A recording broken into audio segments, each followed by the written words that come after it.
होता है जो इलेक्ट्रॉन की ऊर्जा और इसके स्थिति के बारे में जानकारी देता है। ठीक है दोस्तों, ये 4 तरह के होते हैं। ठीक है, तो ये जो क्वांटम नंबर है ये कितने होते हैं? ये 4 होते हैं। ठीक है दोस्तों, क्या है क्वांटम नंबर? क्या है? यह एक संख्याओं का सेट है। ठीक है, और ये कितना है? 4 है। तो अब हम लोग देखते हैं एक एक करके। तो पहला क्वांटम नंबर जो होता है वो होता है दोस्तों प्रिंसिपल क्वांटम नंबर। ठीक है, प्रिंसिपल क्वांटम नंबर, इसको हम लोग हिंदी में बोलते हैं मुख्य क्वांटम संख्या। मुख्य क्वांटम संख्या।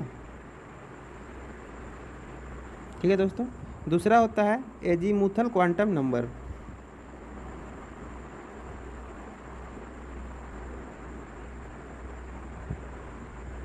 एजीमुथल क्वांटम नंबर, और इसको हम लोग हिंदी में बोलते हैं दोस्तों दिगंशी क्वांटम संख्या। ठीक है,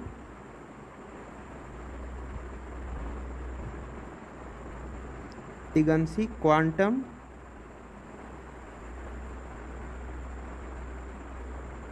संख्या। तीसरा क्वांटम नंबर जो होता है दोस्तों वो होता है मैग्नेटिक क्वांटम नंबर।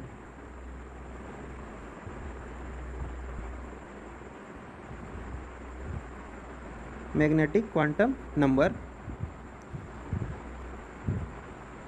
और इसको हम लोग बोलते हैं हिंदी में बोलते हैं दोस्तों, इसको बोलते हैं चुंबकीय क्वांटम संख्या।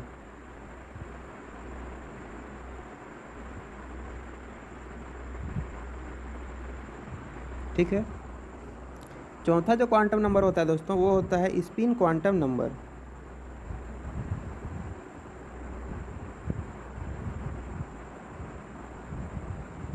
क्वांटम नंबर, और इसको हम लोग हिंदी में बोलते हैं चक्रण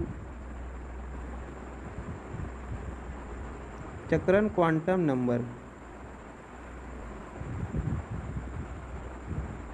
ठीक है, चक्रण क्वांटम संख्या। ठीक है दोस्तों, तो ये हिंदी में और इंग्लिश में दोनों में हम लोग समझ लिए कि ये 4 तरह के होते हैं। ठीक है, तो ये 4 तरह के होते हैं दोस्तों, लेकिन 4 में से हम लोगों को केवल प्रिंसिपल क्वांटम नंबर के बारे में पढ़ना है।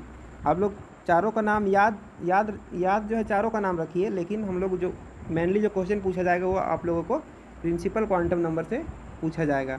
तो चारों क्वांटम संख्या का नाम याद रखना, इतना हम लोगों को पता रहना चाहिए कि कितने क्वांटम नंबर होते हैं। तो हम लोग बता सकते हैं 4 क्वांटम नंबर होते हैं, और इन क्वांटम नंबर को हम लोग एक लेटर से डिनोट करते हैं, वो भी हम लोगों को पता होना चाहिए।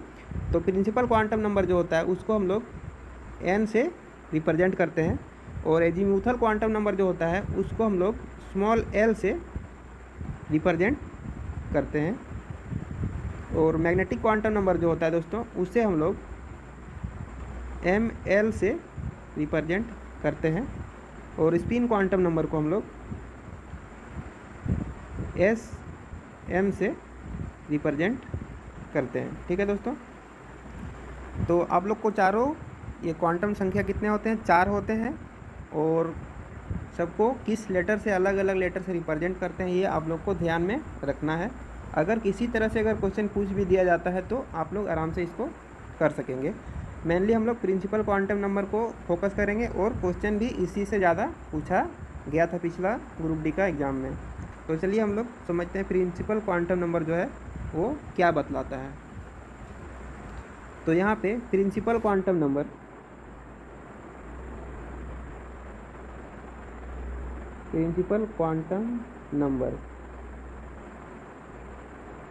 ठीक है, मुख्य क्वांटम संख्या, यह हम लोगों को बताता है दोस्तों, यह इलेक्ट्रॉन के ऊर्जा स्तर को बताता है। ठीक है, बस इतना आप लोगों को याद रखना है दोस्तों कि प्रिंसिपल क्वांटम नंबर जो होता है वो इलेक्ट्रॉन के ऊर्जा स्तर को बताता है। ठीक है,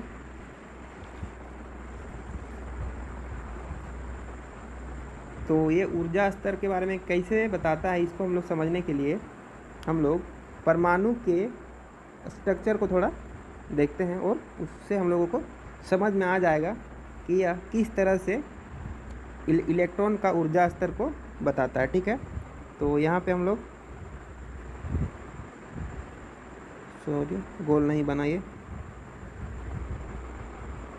ठीक है, तो यहाँ पे एक हम लोग परमाणु का स्ट्रक्चर बनाते हैं और समझते हैं ये किस तरह से काम करता है।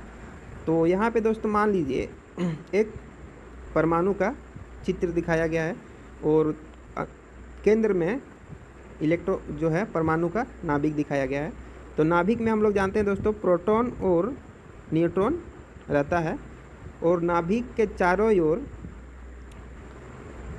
अलग अलग कक्षाओं में इलेक्ट्रॉन चक्कर लगाते रहते हैं। ठीक है, तो इन ये जो कक्षाएं हैं दोस्तों, जैसे पहला कक्षा हो गया ये, पहला कक्षा हो गया ये, दूसरा कक्षा ये और तीसरा कक्षा ये, और ये हो गया चौथा कक्षा। ठीक है, इन कक्षाओं को दोस्तों हम लोग क्या बोलते हैं, इन कक्षाओं को क्या बोलते हैं हम लोग, एनर्जी लेवल, एनर्जी लेवल बोला जाता है दोस्तों। ठीक है, ऊर्जा स्तर, जिस कक्षा में दोस्तों इलेक्ट्रॉन नाभिक के चारों ओर चक्कर लगाते रहते हैं उसको हम लोग बोलते हैं एनर्जी लेवल और हिंदी में ऊर्जा स्तर। ठीक है, तो इन कक्षाओं में दोस्तों क्या होता है, इलेक्ट्रॉन जो होते हैं वो नाभिक के चारों ओर चक्कर लगाते रहते हैं। इन कक्षाओं का दोस्तों जो होता है ऊर्जा जो होता है वो अलग अलग होता है। जैसे जैसे हम लोग नाभिक से दूर की ओर चले जाते हैं, जैसे कि पहला कक्षा से दूर है दूसरा कक्षा, उससे ज़्यादा दूर है तीसरा कक्षा, और तीसरा कक्षा से भी ज़्यादा दूर है चौथा कक्षा। ठीक है, तो उसी हिसाब से ऊर्जा भी ज़्यादा होता है। पहला कक्षा का ऊर्जा थोड़ा कम होता है, दूसरा कक्षा का ऊर्जा पहला से ज़्यादा होता है, तीसरा कक्षा का ऊर्जा दूसरा से भी ज़्यादा होता है, और चौथा कक्षा का ऊर्जा जो होता है वो तीसरे कक्षा से भी ज़्यादा होता है। कहने का मतलब हम लोग नाभिक से जैसे जैसे दूर जाते जाएंगे एनर्जी लेवल जो है वो इंक्रीज होता जाएगा। ठीक है, अब दोस्तों ये होता है कि पहला कक्षा को हम लोग क्या बोलते हैं, के, पहला कक्षा को हम लोग के नाम देते हैं, दूसरा कक्षा को हम लोग एल नाम देते हैं, तीसरा कक्षा को हम लोग एम नाम देते हैं, और चौथा कक्षा को हम लोग एल नाम देते हैं। ये भी हम लोगों को याद रखना है। तो इन कक्षाओं को दोस्तों हम लोग क्या बोलते हैं, एनर्जी लेवल, ऊर्जा स्तर। ठीक है, अब इन कक्षाओं में दोस्तों क्या होता है ना कि इलेक्ट्रॉन का एक फिक्स संख्या ही रह सकता है। जैसे के में कुछ फिक्स रहेगा, एल एम जो होता है वो अलग अलग कक्षाओं में इलेक्ट्रॉनों की अधिकतम संख्या जो है वो फिक्स है, वो हम लोग यहाँ पे लिख लेते हैं। अलग अलग ऊर्जा स्तर में अलग अलग एनर्जी लेवल, ठीक है, या फिर ऊर्जा स्तर, अलग अलग ऊर्जा स्तर में इलेक्ट्रॉनों की अधिकतम संख्या भी अलग अलग होती है। इलेक्ट्रॉनों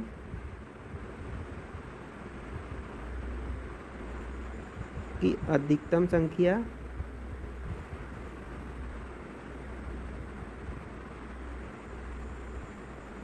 भी अलग अलग होते हैं। ठीक है दोस्तों, अलग अलग होते हैं। जो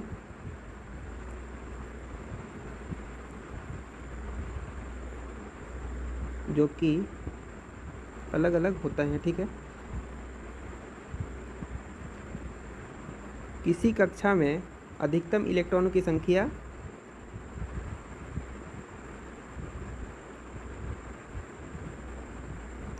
किसी एनर्जी लेवल में इलेक्ट्रॉनों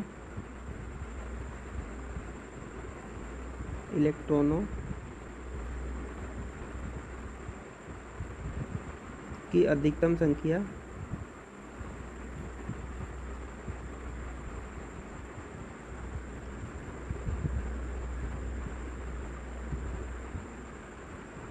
बराबर 2n² होती है या फिर होते हैं। ठीक है दोस्तों, तो अगर हम लोग पहला कक्षा का बात करें अगर, तो पहला कक्षा, तो यहाँ पे पहला कक्षा होता है L, और L के लिए n का वैल्यू होगा 1, और इसमें हम लोग इलेक्ट्रॉनों की अधिकतम संख्या अगर देखें तो ये कितना आ जाएगा, यहाँ पे n का वैल्यू हम लोग 1 रखेंगे यहाँ पे, तो 1 का स्क्वायर करेंगे तो यहाँ आ जाएगा 2। उसी तरह m के लिए अगर देखें,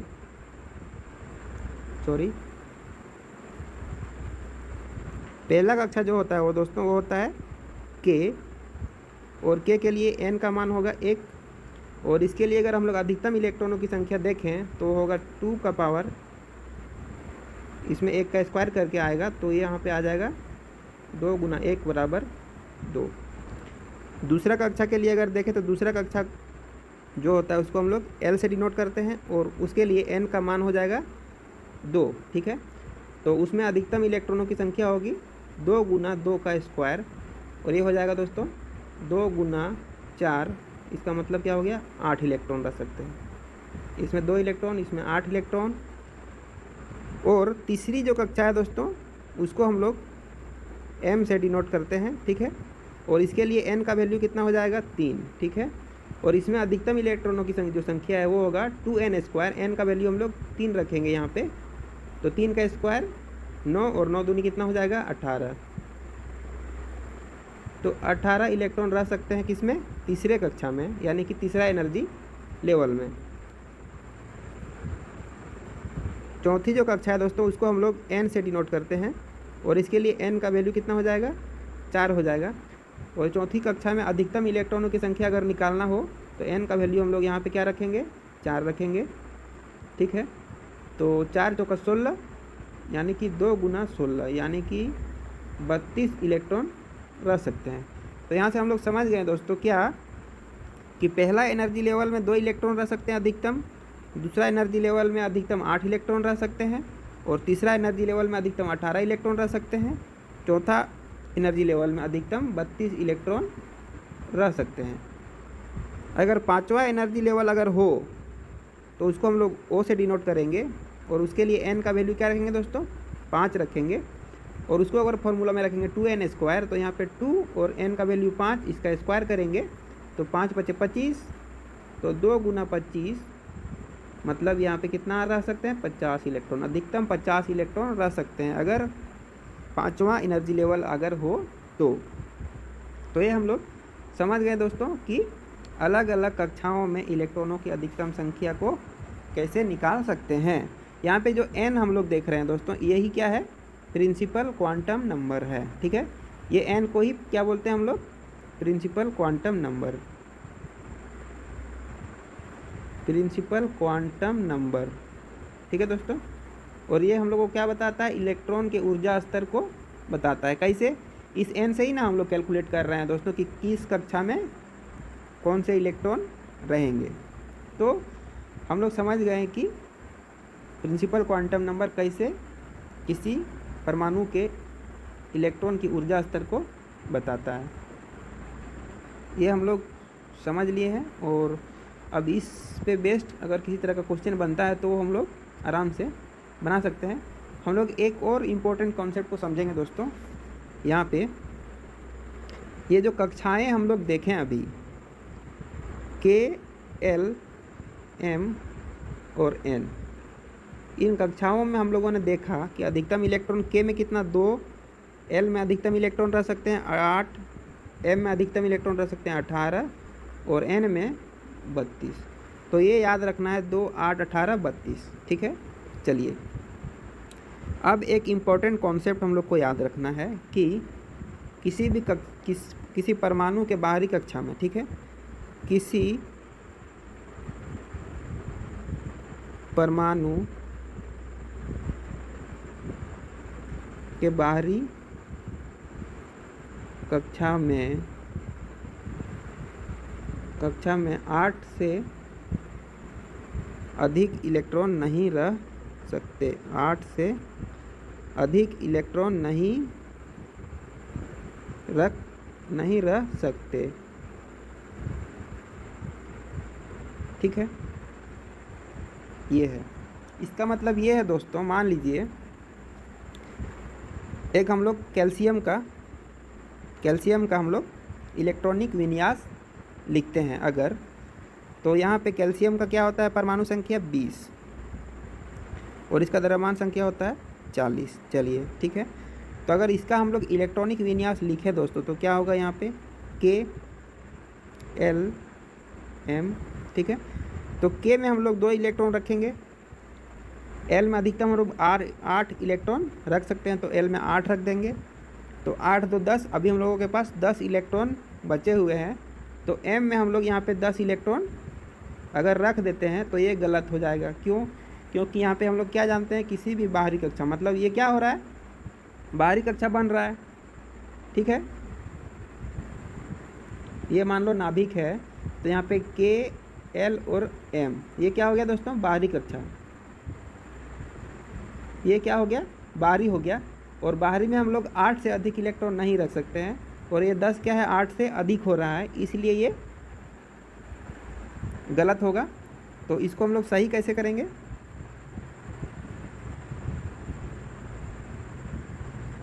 सही होगा ये इस तरह से, यहाँ हम लोग 2 रखेंगे, L में हम लोग 8 रखेंगे, क्योंकि 8 बाहरी कक्षा नहीं है तो यहाँ पे 8 ठीक है। और M क्योंकि बाहरी कक्षा है दोस्तों, तो हम लोग यहाँ पे 10 नहीं रखेंगे, 8 इलेक्ट्रॉन रखेंगे। और 2 इलेक्ट्रॉन जो बच रहे हैं उसको हम लोग M के बाद N कक्षा में रखेंगे। ठीक है, तो इसका इलेक्ट्रॉनिक विन्यास इस तरह होगा, और ये गलत है और ये सही है। ठीक है, ये हम लोग को समझने वाली एक बहुत ही इम्पोर्टेंट कॉन्सेप्ट थी। ठीक है, अब हम लोग इतना समझने के बाद दोस्तों, अगर किसी भी तरह का क्वेश्चन पूछा जाता है तो आप लोग आराम से सॉल्व कर सकते हैं, बिना किसी डर के और बिना कहीं रुके। तो ठीक है, अब हम लोग क्या करेंगे, क्वेश्चन देखेंगे जो प्रीवियस ईयर में पूछे गए।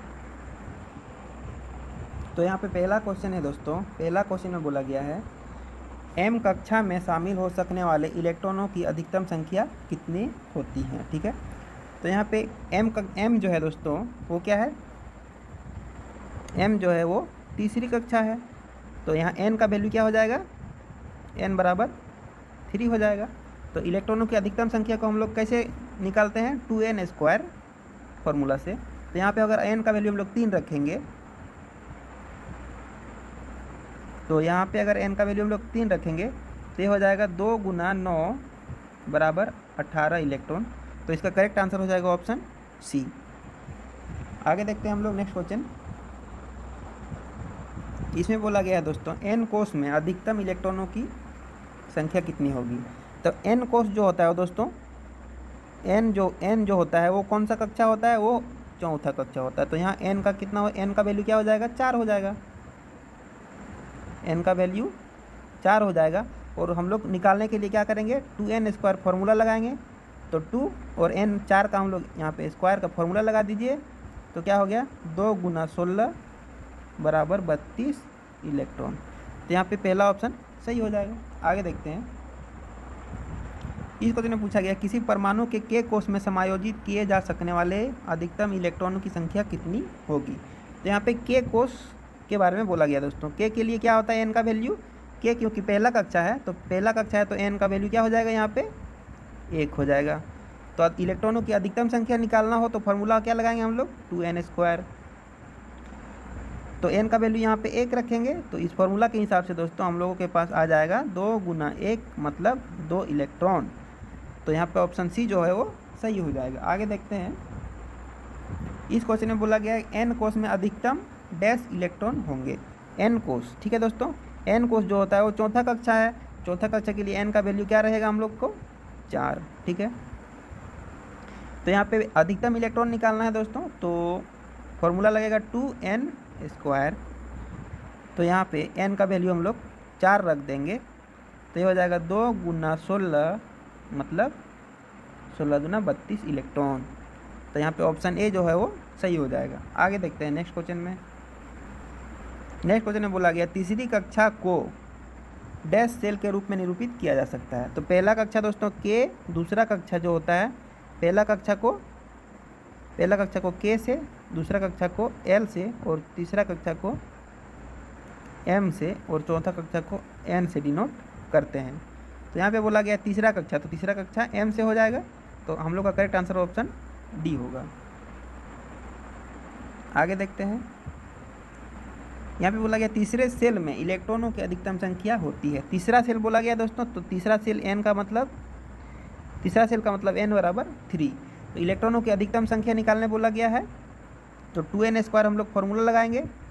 तो यहाँ पे 2n का वैल्यू 3², ठीक है। तो ये हो जाएगा 2 × 9 बराबर 9 दूना 18 इलेक्ट्रॉन। तो इसका ऑप्शन सी जो है वो सही हो जाएगा। आगे देखते हैं हम लोग। आगे बोला गया है किसी परमाणु के k कोष में समायोजित किए जा सकने वाले अधिकतम इलेक्ट्रॉनों की संख्या कितनी होती है k कोष में। दोस्तों यहाँ क्या बोला गया है, k कोष में, और k जो होता है वो पहला कक्षा होता है, तो इसके लिए n का वैल्यू क्या हो जाएगा, 1 हो जाएगा। तो फॉर्मूला हम लोग 2n² लगाएंगे, तो यहाँ पे n का वैल्यू 1 रख देंगे, तो हम लोग का आंसर आ जाएगा 2 × 1, मतलब 2 इलेक्ट्रॉन रह सकते हैं k कोष में। तो ऑप्शन सी जो है इसका सही हो जाएगा। आगे देखते हैं नेक्स्ट क्वेश्चन। नेक्स्ट क्वेश्चन में बोला गया दोस्तों एक तत्व की परमाणु संख्या 13 है, तो इस तत्व में कितने सेल होते हैं, ठीक है। चलिए, सेल अगर निकालना हो दोस्तों तो हम लोग क्या करेंगे, इसका हम लोग इलेक्ट्रॉनिक विन्यास लिखेंगे। इलेक्ट्रॉनिक विन्यास क्या लिखेंगे, इलेक्ट्रॉनिक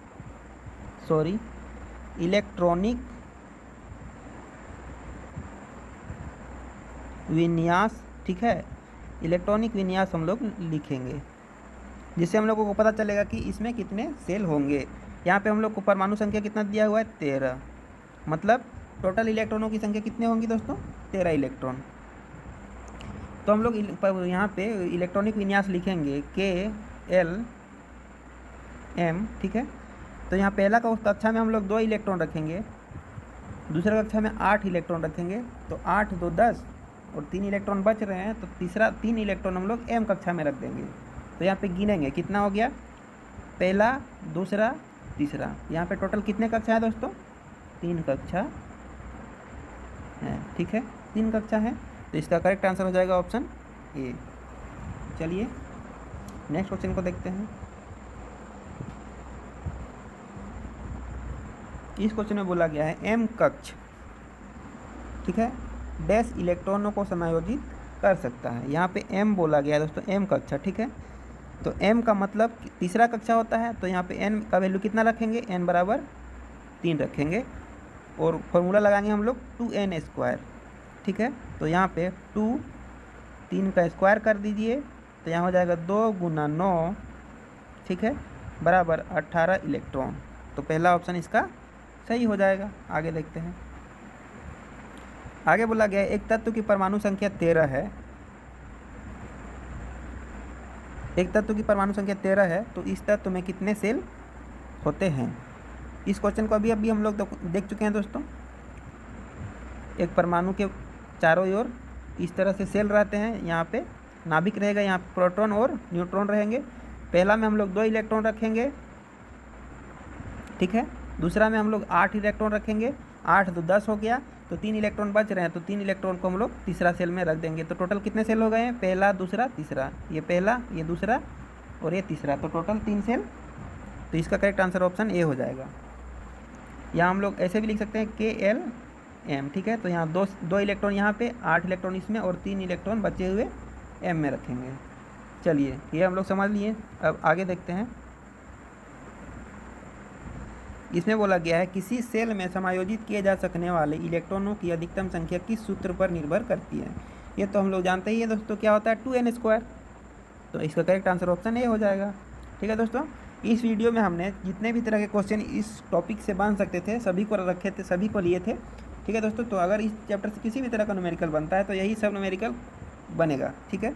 और अच्छे से आप इस वीडियो को देख लीजिए, अच्छे से कॉन्सेप्ट समझ लीजिए, क्योंकि जितने भी कॉन्सेप्ट हो सकते हैं टोटल इस वीडियो में कॉन्सेप्ट को हम पूरा तरह से दिए हैं। इससे बाहर किसी भी तरह से क्वेश्चन आने का कोई संभावना नहीं रहेगा दोस्तों, ठीक है। तो आप लोग क्या करिए, वीडियो को दोस्तों लाइक कर दीजिएगा और चैनल को ज़रूर सब्सक्राइब कर लीजिएगा, ठीक है। और आप लोगों के लिए मैं और भी वीडियो इस तरह का लेके आता रहूँगा अभी लगातार। और आप लोगों को कहीं भी अगर किसी तरह को समझने में अगर दिक्कत हो रहा है तो आप लोग जरूर नीचे एक कमेंट कीजिएगा, ठीक है।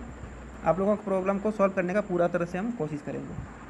चलिए मिलते हैं हम लोग नेक्स्ट वीडियो में।